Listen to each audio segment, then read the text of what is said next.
आप देख रहे हैं दुखती राग न्यूज। सच की आदत, परिवर्तन की चाहत, सच आप तक।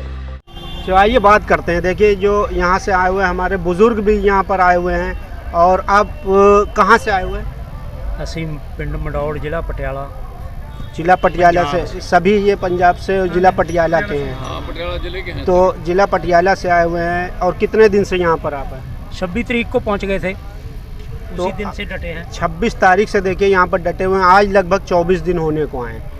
और ये जो मोदी जी अपनी मन की बात तो करते हैं, अपने मन की बात करते हैं, लेकिन हमारे जो अन्नदाता हैं, जो किसान हैं, देश के किसान हैं या देश की आम जनता है, इनकी बात सुनने को तैयार नहीं है।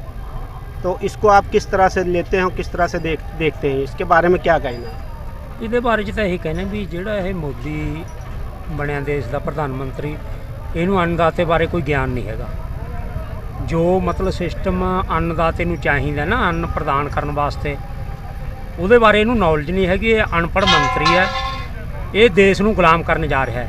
ਜੇ ਅੰਨਦਾਤਾ ਇਹ ਕਾਨੂੰਨਾਂ ਦੇ ਵਿੱਚ ਬੰਨਿਆ ਗਿਆ, ਸਾਡਾ ਭਾਰਤ ਦੇਸ਼ ਗੁਲਾਮ ਹੋ ਜਾਊਗਾ। तो ये देखिए, बोल रहे हैं कि देश को गुलाम करने जा रहा है। और ये देश को गुलाम जो करने जा रहे हैं, कारपोरेटों के हाथों में ये देश को जो है देने को जा रहे हैं, ऐसा आप कुछ बोल रहे हैं। तो काला कानून अगर वापस नहीं होता है, सरकार पीछे हटने को तैयार नहीं है, तो आप कब तक यहाँ पर रह सकते हैं? हमारा शांतमय धरना ऐसे ही चलता रहेगा। जितनी देर तक ये काले कानून वापस नहीं होंगे, हम घर वापस नहीं जाएंगे। हमारे बच्चियों ने सानू डांट कर भेजा है कि आप जितनी देर तक काले कानून रद्द नहीं करवा लेते, वापस नहीं आना। जे अगर सरकार नहीं मानती तो हमारा शरीर जीवित वापस नहीं जाएगा। जीवित वापस नहीं जाएगा। अभी तक यहाँ पर लगभग जो देश में आंदोलन हो रहा है, लगभग 24 लोग किसान, हमारे किसान भाई जो हैं, जान दे चुके हैं। हाँ, और शहीद हो चुके हैं यहाँ पर।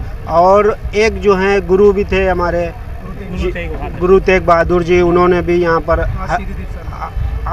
एक त्याग दिया, प्राणों को त्याग दिया किसान के समर्थन में। वो बलिदान दिया है उन्होंने यहाँ पर। तो इस तरह का बलिदान, क्या आपको लगता है कि मोदी जी इससे पीछे हटेंगे? नहीं हटेंगे। जो ऐसा कार्य आरंभ हो जाता है ना, धर्मी बंदे शहादत देने लग जाएं, उनका जो जप तप है, वो जप तप दे विच इतनी ताकत है, वो बड़े बड़ों का मनोबल गिरा देता है। और हमेशा वास्ते उसनू मनना पड़ता है कि मैं इनकी बात ज़रूर सुनूं। जब औरंगजेब ने शहादत की गुरु तेग बहादुर साहब दी, तो उसनू उसकी राजगद्दी तो उतारन वास्ते वो शहादत थी, ਉਹਦਾ जो धर्म कर्म था वो शहादत खत्म करके ले गई। ਉਹਦਾ ਘਾਸ ਪੂਸ ਵਾਂਗ ਉੱਡ ਗਿਆ ਸਾਰਾ ਰਾਜ ਔਰੰਗਜ਼ੇਬ ਦਾ, ਜਦ ਤੋਂ ਗੁਰੂ ਤੇਗ ਬਹਾਦਰ ਜੀ ਦੀ ਸ਼ਹੀਦੀ ਹੋ ਗਈ। ਇਹੀ ਰੂਪ ਸਾਡੇ ਧਰਨੇ ਦੇ ਵਿੱਚ ਚੱਲ ਰਿਹਾ ਹੈ। 24-25 ਸ਼ਹੀਦ ਹੋ ਗਏ ਸਾਡੇ। ਸ਼ਾਂਤਮਈ ਧਰਨਾ ਚੱਲਦਾ ਰਹੂਗਾ। ਇਹਨਾਂ ਦੀਆਂ ਸ਼ਹਾਦਤਾਂ ਜਾਈ ਨਹੀਂ ਜਾਣਗੀਆਂ। ਜਿਹੜੀਆਂ ਇਹ ਰੂਹਾਂ ਸਰੀਰ ਛੱਡ ਜਾਂਦੀਆਂ ਨੇ, ਇਹ ਰੂਹਾਂ ਹਰ ਟਾਈਮ ਅੰਗ ਸੰਗ ਰਹਿਣਗੀਆਂ ਇਹ ਘੋਲਦੇ। ਔਰ ਮੋਦੀ ਸਾਹਿਬ ਇਹ ਰੂਹਾਂ ਨੂੰ ਮਜਬੂਰ ਕਰ ਦੇਣਗੀਆਂ ਸਾਡੇ ਹੱਕ 'ਚ ਫੈਸਲਾ ਲੈਣ ਲਈ।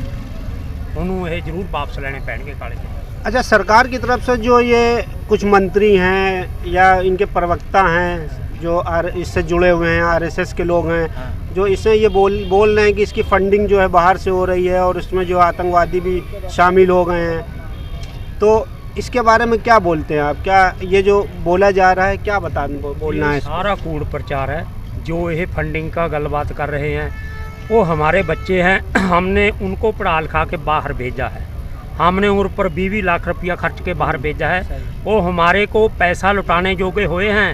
वो बोलते हैं भी अगर हमारी ज़मीन जायदाद एक कारपोरेट घराने को चलेगी, आप किसी जोगे नहीं रहेंगे। अब हम उरे से कहते हैं भी भेजते हैं पैसे, तुम डट करे संघर्ष की हिमायत करो। ये संघर्ष पूरे देश का हो गया है। ये जन जन का संघर्ष है। पूरे देश को बचाने की गल है।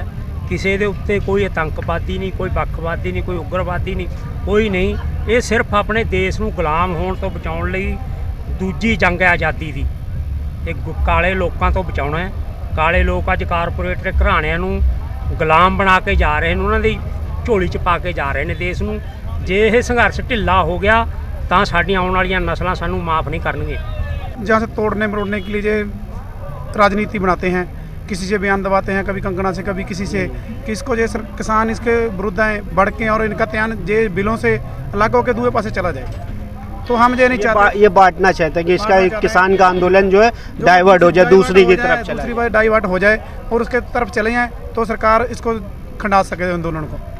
अच्छा, ये जो बोल रहे हैं कि जैसे इसमें ये किसान ही नहीं है, और अगर ये किसान है तो ये जो आजकल जो सोशल नेटवर्क पे आ गए हैं और खूब अच्छे से इनकी जो है सोशल नेटवर्किंग हो रही है, तो अगर ये किसान है तो ये इतने कैसे यहाँ पर आ गए, मतलब इन्होंने इतना सोशल नेटवर्क कैसे फैला दिया है? देखिए, ये सोशल नेटवर्क का ये काम है कि मैं भी खुद किसान हूँ, किसान का बेटा हूँ, मेरे पास भी फ़ोन है, हम यूज़ करते हैं, हम पढ़े लिखे हैं, सभी यूज़ करते हैं।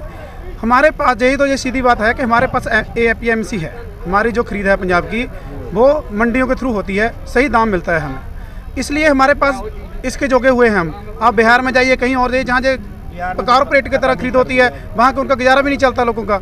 हम यही कहते हैं कि हमें यही खरीद चाहिए, सरकारी खरीद चाहिए, जिससे सभी किसानों का भला हो सके, तो हमारी तरह वो भी अब तक खाना पीना अच्छा तरीके से कर सके। अच्छा, ये सरकार जो बताती है कि इसमें सिर्फ जो है पंजाब और हरियाणा के ही लोग शामिल हैं, पूरे देश के अभी जो कुछ लोग जो है संगठन, किसान संगठन बन के गए हैं तथाकथित, या वो हैं कि नहीं है इसके बारे में कोई जानकारी नहीं है, और उन्होंने समर्थन दे दिया है सरकार को कि हम काला कानून, अगर ये कानून वापस होता है तो हम आंदोलन करेंगे। तो इसको किस तरह से देख रहे हैं? देखिए, वो भी हम वही वो कह रहे हैं कि यही सरकार की चाल है, वो उन्होंने बिल्कुल जाली यूनियन खड़ी की हैं अपनी तरफ से दिखाने के लिए, इस आंदोलन को करने के लिए। हमारे साथ किसान हैं जो कह रहे हैं कि ये बिल बहुत ठीक हैं, लेकिन ये बिल्कुल झूठ है। असली किसान और यूनियन ये हैं जो संघर्ष कर रही हैं, इनको तोड़ने के लिए, चाहे इनको किसानों का ध्यान दूसरी तरफ ले जाने के लिए, लोगों को करने के लिए ये सब कर रहे हैं। बाकी ये रहा कि ये संघर्ष है, ये अकेला पंजाब हरियाणा का नहीं है, अभी सभी इंडिया का है। सभी हम देखें, राजस्थान बॉर्डर पे हैं, सब तमिलनाडु से सभी से किसान यहाँ आ रहे हैं, सभी यहाँ धरने लग रहे हैं। तो दादा, आपकी उम्र क्या होगी? एज आपकी क्या होगी? 65 साल। 65 साल। और आपकी? 60 साल। 60 साल। और इस ठंड में देखिए, ये बिल्कुल पक्का इरादा कर आए हैं कि जब तक ये कानून वापस नहीं होगा हम यहाँ से नहीं जाएंगे, और यहाँ से हिलने वाले नहीं हैं। जब वापस होगा तभी हम यहाँ से जाएंगे। अब देखने की बात ये है, बड़ा सवाल ये है कि मोदी सरकार कब तक ये काला कानून वापस लेती है और अपने कदम को ये पीछे हटाती है। पूरे ये संयुक्त मोर्चे की भारत दे दी ना अगवाई, ये आले दुआले सभी राज्यों ने पंजाब वाले दी है। अब पंजाब वालियाँ जो 31-32 जथेबंदियाँ हैं, उन प्रधानों को बड़ी चिंता है भारत की कि कहीं कोई गलत फैसला ना हो जाए, हमारा किसान कहीं कोई बिना MSP के ना रह जाए। अब उनके सिर पर बोझ ज़्यादा पै गया है। वो ये सोच रहे हैं कि पूरे भारत को MSP होनी चाहिए, किसान को जो फसल उगाता है उसकी MSP सरकारी तौर पे सरकार की जिम्मेवारी है देना। तो इनका ये कहना है कि MSP पर एक कानून बनाया जाए, सिर्फ लिखित ही ना दिया जाए बल्कि एक कानून बनाया जाए, और जो पूरे देश में इस चीज़ को लागू हो और हर किसान को उस MSP पर ही इनकी जो है खेती, जो इनका अनाज है उस पे ही वो ख़रीदा जाए। सुप्रीम कोर्ट का फैसला आया है कि इस पे एक कमेटी बनाई जाए जिसमें राज्य के लोग शामिल हों, किसान संगठन शामिल हों और सरकार के कुछ लोग शामिल हों, और उस पर कुछ बीच का रास्ता निकाला जाए। तो इसमें आपको क्या लगता है, बीच का रास्ता कुछ निकल सकता है? देखो, ये सहमति नाल तो सारा कुछ हो सकता है। अगर जे हरेक कही मैं ना मानू, हुण मतलब ਜਿਹੜੇ ਕਾਨੂੰਨ इसने लागू करे ने, ਇਹ ਤਾਂ बिल्कुल ही किसान ਦੇ ਉੱਤੇ लागू ਹੋਣ ਯੋਗ नहीं ਹਨ। ਇਹਨਾਂ ਨੂੰ ਰੱਦ करे। पहले से जो चलता है प्रोग्राम, MSP 2 सूबों में है, पंजाब और हरियाणा में, बाकी दूसरे सूबे में भी वो MSP लागू होनी चाहिए। कुल देश का कुल 6% किसान है जिसको MSP पर जो है ये बिकता है। पूरी गारंटी सरकार नहीं ले रही, इसकी जिम्मेवारी किसान के दाने दाने की बनती है सरकार की, तभी तो किसान वो लिखित देने को तैयार है। लिखित नहीं, उसे कानून लागू करना चाहिए पक्का। सभा में बिल पेश करे, बैठ के हमारे जथेबंदियों के आगू हों, इनके आगू हों, सारे संसद मेंबर बैठ के सहमति से करें। MSP तो हमें क्या एतराज है? MSP तो अभी भी है। हमारी जो सभी राज्यों को खुशहाल बनाए। मक्की है वो 700-800 को बिक रही है, नरमा वो कम बिक रहा है, उस पर तो MSP है, उसकी खरीद नहीं होती। प्राइवेट जो खरीद करते हैं, हम तो पहले दिल्ली की जनता तो हमारा साथ दे रही है, हम शांति से बैठे हैं बिल्कुल। बाकी रोड की बात है जो, तो हमने तो नहीं रोका, सरकार के लिए रोका हुआ है। हम तो दिल्ली जाना चाहते, जंतर मंतर जाना चाहते थे, ग्राउंड जाना चाहते थे, पर सरकार ने रोका है। हमने थोड़ा रोका है उसको। यही सुप्रीम कोर्ट में भी कहा गया कि सरकार ने रोका है, हमने नहीं रोका। हमारे गांव से हम लोग आए, ये देखो हमारी ट्राली, हम अपना अनाज जो भंडारण है हम 6 महीने का लेके खुद अपने आप आए हैं कि हम वहाँ पे इतना टाइम लग सकता है। इसलिए हम ये कोई बाहरला बंदा नहीं है, सभी किसान ही आ रहे हैं, जो पीछे से भी आ रहे हैं हमारे गांव से। हम बारी बारी बदल के आते हैं, 2-3 बंदे जिनको काम होता है वो वापस चले जाते हैं, उनकी जगह और आ जाते हैं। तो ये देख रहे हैं आप किस तरह से यहाँ पर जो है 10 अगर जाते हैं तो उधर से 100 वापस आते हैं। तो इनका पूरा इरादा है कि यहाँ से हम जाने वाले नहीं हैं और इनकी ये तादाद यहाँ पर बढ़ती जा रही है। और इसको ये देखते हुए ऐसा लगता है कि ये सरकार को इस कानून को वापस लेना ही पड़ेगा। शुक्रिया। ये आप कौन सा चैनल है आपका? DR न्यूज़ है, दुखती